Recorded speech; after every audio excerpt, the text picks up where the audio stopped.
안녕하십니까. 오늘 한국국제물류의 새 바람을 일으키려고 몸부림치고 있는 로지스트 닥터 프랭크 김현성 인사드리겠습니다. 지난주에 우리는 완구류 수입에 관해서 제대로 알고 하자라는 주제를 가지고 통관시 방법 관련에 대해서 방송을 했었습니다. 오늘은 그 7회차인 식물 검역 제품을 어떻게 통관을 해야 되는가에 대해서 제목을 가지고 오늘도 관세사에서 열일하시다가 오신 우리 노현준 부장님과 함께 나눠보도록 하겠습니다. 코로나 화이팅! 자, 요즘에 저희는 그 동유럽 쪽에 있는 에스토니아에 있는 화물들을 운송하고 있습니다. 특별히 이제 배로 운송하긴 하지만 요즘에는 이제 TCR이라고 해서 러시아로 거쳐서 들어오는 운송을 하고 있는데 이제 이게 기차죠? 네. 네, 기차를 통해서 이제 러시아 보스토니치에서 부산으로 들어와서 부산에서 이제 국내로 배송되어지는 일인데 보통 에스토니아에서 오는 한 60일 정도 소요되더라고요. 근데 이제 이 TCR을 이용하다 보니까 한 3분의 1 정도 줄여지더라고요. 그래서 이제 한 20일에서 23일 정도 소요가 되는데 특별하게 러시아에서 딜레이만 되지 않는다면 그 부산으로 들어오는 거는 잘 들어오는 걸로 알고 있습니다. 수입하기 위해서 이것을 어떻게 해야 되는가 한번 나눠보도록 할 텐데 그 식물 검역은 아무 업체나 수입을 할 수 있는 거긴 하죠. 예, 뭐 수입은 일단 할 수 있고 와서 이제 식물검역 대상 제품에 해당되면 네네. 식물검역 신청을 해서 받으면 돼요. 그렇죠. 예. 그러면 일단 누구나 수입할 수 있는 제품인 걸로. 그죠. 네. 수입은. 예. 근데 가끔씩 보니까는 그 식물검역 제품을 들어왔다가 불합격이 아니라 아예 그 식물검역을 통과할 수 없는 경우들이 왕왕 있더라고요.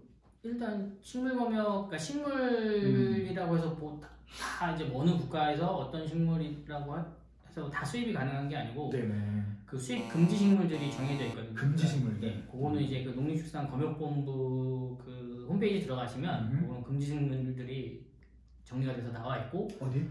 농림축산검역본부 홈페이지. 농림축산검역본부. 예. 여기 위에다가 한번 보시면 되겠습니다. 네, 거기서 들어가서 보시면 나와 있고 뭐 과일류들도 마찬가지로 뭐 요즘 뭐 이제 뭐 포도, 뭐 체리, 뭐 그다음에 뭐 오렌지 이런 뭐 키위 뭐 이런 그런 과일들도 많이 들어오는데 그런 것도 이제 국가별로 그 수입이 가능한 국가들이 정해져 있으니까 그런 걸 뭐 계획하시고 있으면 수입 전에 한번 확인하시고 수입 전에 그래 하시는 것이 좋습니다. 네. 그 나무 목재라고 해서 전부 다 관세가 0은 아닌 것 같더라고요. 그 뭐 목재류들도 마찬가지로 종류가 되게 많으니까요. 네네. 그것도 기본적으로는 보통 이제 관세율이 8%예요. 8%? 예, 목재류 같은 경우는 보통 이제 8%로 있는데 이제 그거는 이제 그 해당 제품의 HS 코드에 따라서 FTA 세율 확인하셔가지고 뭐 FTA 세율이 적용 가능하면 그 FTA 세율로 진행을 하시면 돼요. 네. 앞전에도 우리가 그 에스토니아에서 들어온 그 목재를 보니까는 그 다 0%가 아닌 경우들이 있었어요. 네, 다 0%가 될 수는 없으니까. 또 한 EU FTA를 맞은 건데도 불구하고 이게 어떨 때는 영에 있다가 뭐 건축용 그 나무 재질일 때는 또 4%대의 관세율이 있었던 걸 제가 봤거든요. 그런 경우를 말씀드리는 거죠. 그래요. 그 식물 검역 제외 확인이라는 제품들이 있던데 식물 검역인데도 불구하고 그 제외가 된다는 건 뭘 말하는 걸까요? 일단 기본적으로 식물 검역 대상 제품이지만 이제 그 해당 제품이 가공이 된 거죠. 이제 뭐 가공.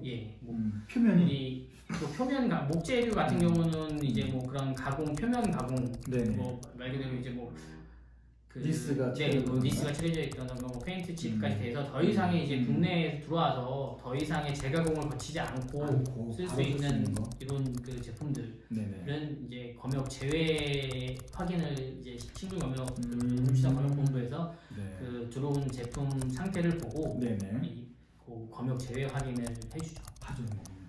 그 앞전에 보니까는 그 요즘에 이제 디퓨저들을 많이 사용하다 보니까 그 디퓨저의 그 리드 있죠, 리드.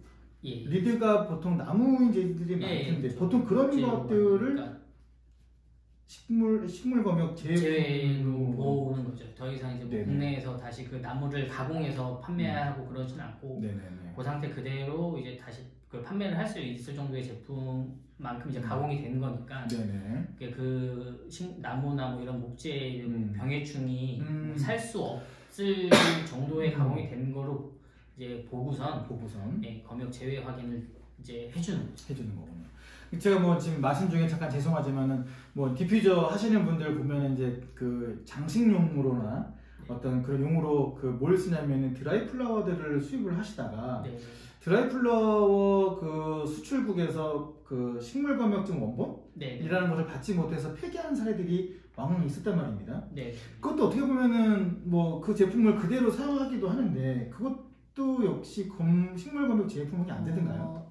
그러니까 이제 그 가공품의 예시가 이제 그것도 마찬가지로 농림축산 가공품 홈페이지에 가면 이제 가공품에 대해서는 검역증, 300국 검역증이 필요가 없어도 이제 검역 그 제외 확인이라는 걸 받아서 이제 통관을 하는데 이제 그런 거는 이제 뭐 아까 말씀드렸듯이 이제 병해충이 이제 살지 않을 정도의 가공이 되어 있어요. 그래서 뭐 그 드라이 플라워 같은 경우는 단순히 뭐 말리기만 한 걸로는 조금 부족하고 이게 뭐 고온의 뭐 열풍 건조라든지 뭐 이런 거를 뭐 좀 해야 했으면 모르겠는데 그냥 단순히 말린 거 가지고는 좀 어렵지 않은 가공품으로 볼 수 없을 수도 있지 않을까 그렇게 생각이 어떤 열 처리를 했다던가 어떤 그 해충이 살 수 없을 정도의 어떤 가공품이 됐다던가 약품 처리가 됐다던가 그렇군요.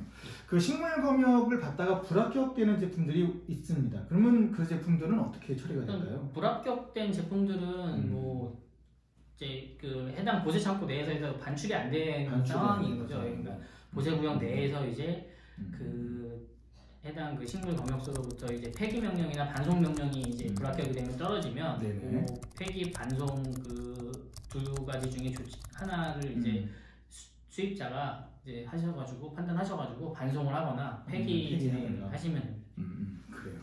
그 통관료에서 그 식물 검역 신청을 하는 시점은 언제가 될까요? 검역 신청 시점은 일단 입항이 되고 예, 입항이 된 상태에서 이제 그 터미널이나 CY라고 그러죠. 보통 CY나 그 CFS 보세창고에 반입이 된 이후에 이제 보통 검역 신청을 하는데 그 식물 검역 신청 같은 경우는 그 뭐 그냥 우리 수입 신고 생각하듯이 뭐 30일이건 뭐 60일이건 뭐 이렇게 있다가 신고할 수는 없고 그거는 기간이 있어요. 그래서 15일 정도 입항하고 15일 정도인가 하여튼간 그 기간 내에 꼭 식물검역 신청을 해서 진행을 하셔야 돼요. 나서 15일 정도 기간이 있군요. 그리고 그 식물검역은 그 입항지에서 항상 하셔야 된다는 거예요. 입항지 내에서 식물검역 처리를 해야 되고, 그러니까 아까 말씀드린 검역 제외 제품들은 입항지에서 꼭 안 하셔도 되지만 그렇지 않은 그 식물검역 대상 제품은 반드시 입항지에서 식물검역을 먼저 하셔야지.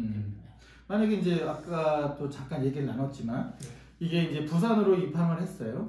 부산에서 입항을 했는데 나는 부산에서 입항을 했지만 통과는 인천에서 하고 싶다 해서 이게 식물검역 제외 제품인 경우에는 뭐 가능은 하지만 그렇지 않은 경우에는 안 된다는 거죠. 보세 운송을 할 수가 없다는 얘기죠. 그렇죠. 식물검역 하기 전에는 반드시 반출을 하시면 안 돼요. 꼭 기억하시기 바랍니다. 이게 굉장히 중요하네요. 저는 그렇지 않고 그냥 무조건 다 보세 운송을 해도 되는 줄 알았거든요.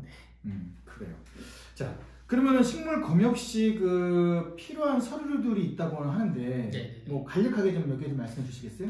일단 식물검역 대상 제품은 가장 중요한 건 이제 식물검역증 원본, 수출국에서 발행하는 그 식물검역증 원본이 있어야지만 합격 처리가 가능하니까 원본 구비를 꼭 하셔야 되고 신청 당시에는 뭐 원본이 없더라도 신청 당시에는 그래서 원본이 꼭 필요하고 이제 뭐 가공품 같은 경우들 있잖아요. 아까 말씀드렸지 가공품 같은 경우는 검역증 자체가 발급이 안 되니까 그거는 이제 뭐 그런 아까 말씀드렸듯이 뭐 약품 처리가 됐다든지 뭐 열 처리가 됐다든지 이런 식의 그거를 증명할 수 있는 그 제조사가 이제 발행해주는 뭐 제조 공정 같은 자료 그런 것들이 필요할 수도 있어요. 오케이. 자, 식물 검역 혹시 그 필요한 서류들 중에서 일단은 그 식물 검역증 원본, 예. 그 발행지는 수출국. 그죠. 그 수출국 그 식물 검역 기관에서 발급한 예. 그 형식에 맞는 서식에 맞는 그렇죠. 검역증이 있어요. 네. 이거를 일단 자료를 일단 가져오셨는데 여기 보면은 뭐 스리랑카에서 온 거, 이건 이제 스리랑카에서 온 건데 한번 보시고요. 이런 타입이 있고요. 그다음에 이거는 어딘가요? 이거는 네덜란드, 유럽에서 온 거네요. 네덜란드에서 온 이제 식물 검역증, 이건 4번입니다. 4번이고요. 그다음에 가까운 나라 이제 중국에서 온 거네요. 이거는요. 중국 조금씩 다 이렇게 폼이 좀 다르긴 하네요, 그죠? 예, 폼은 다른데 그 이렇게 되어 있습니다. 예,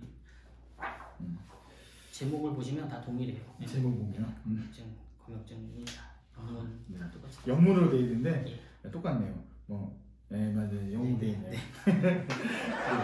자, 만일 그 현지에서 식물 검역증 원본을 못 받았을 때에 도착지에서 검역할 수 있는 방법이 따로 있나요, 없나요? 검역증이 기본적으로 수출하는 당시에 발급이 되니까 네네. 선적 전에 이 검역증 발급은 항상 돼야지 돼요. 검역증상의 발급 일자가 이 선적 전에 발급이 돼야 되는 거고, 선적 이후에 뭐 혹시 발급 일자가 된다고 하면 그거는 이제 적용이 안 되니까 항상 선적 전에 발급 받으셔야 되고, 선적 전에 항상 예. 발급을 받아라. 수출국에서 이제 왜냐면은 그 현품 걔는 수출 해당 수출 그 검역기관에서도 이제 그 현품 확인을 하고 검역증 발급을 해주는 거니까 네네. 선적이 된 이후에는 물건이 없는 상태에서 그렇죠. 검역증 발급 자체가 안 되는 거니까 선적 전에 발급 받으셔야 되고 검역증 원본이 없으면은 식물 검역 합격 처리를 받지 못하니까 필수적으로 받으셔야 돼요.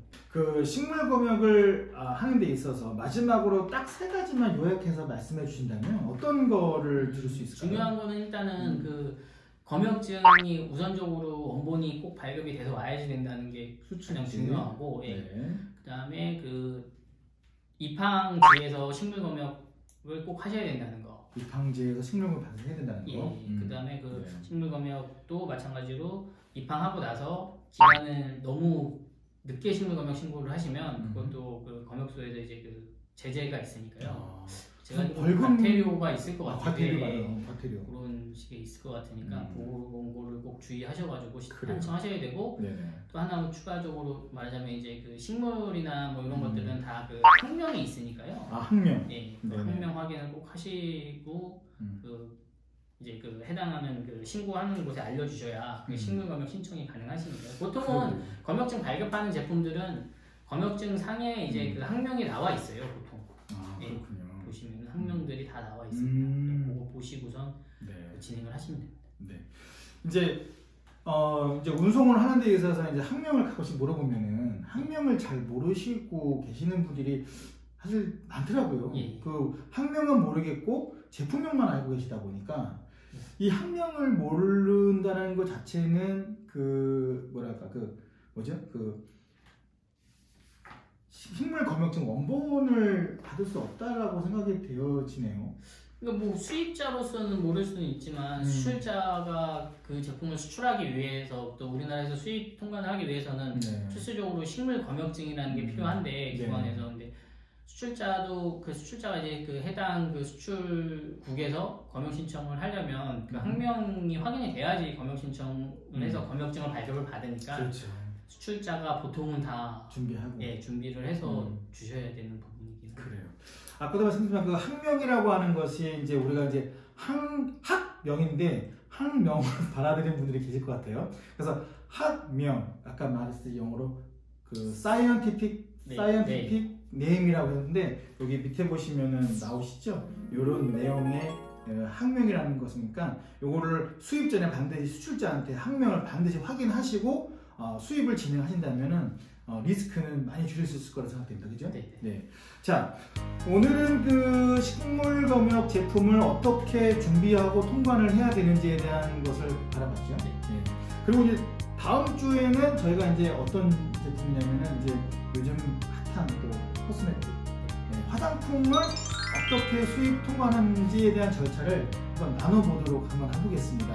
자, 오늘도 먼 곳에서 이곳 서울까지 오주신 우리 류현준 부장님께 너무 감사드리고요. 다음 주에는 더 좋고 알찬 정보로 여러분을 만나도록 하겠습니다. 오늘의 이 정보가 여러분들에게 도움이 되셨다면 좋아요와 구독 그리고 알림 설정을 꼭 좀 부탁드리면서 오늘 물러가도록 하겠습니다. 코로나 파이팅! 감사합니다.